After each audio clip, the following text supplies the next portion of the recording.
Your pastor can't be in two places at once.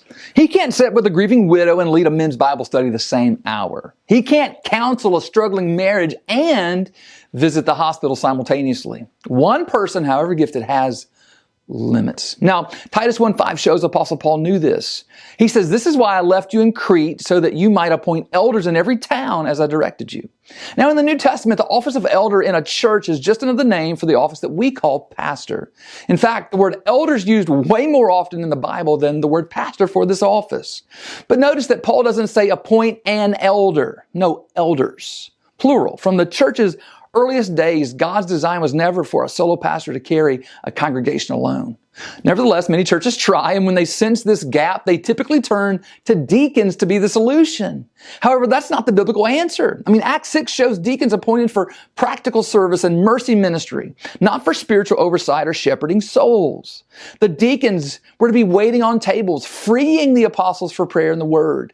And when deacons are stretched into a pastor-elder role, both offices suffer.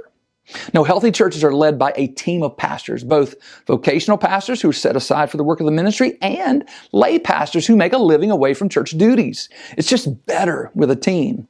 And why is that better? Well, think about coverage. Needs get met even when one shepherd can't be there.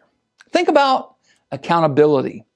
Pastors need pastoring too. A plurality guards against pride and burnout and blind spots. Think about complementary gifts, right? One teaches well, another counsels well, another leads well administratively, and so on, right? No one man has all the gifts. Think about continuity. The church isn't destabilized when one leader leaves. And think about shared wisdom. Decisions are better when multiple godly minds come together.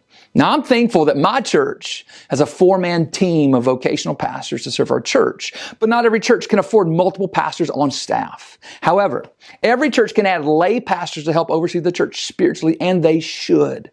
Christ never intended his flock to depend on one man. So may you consider this biblical principle for the health of your church.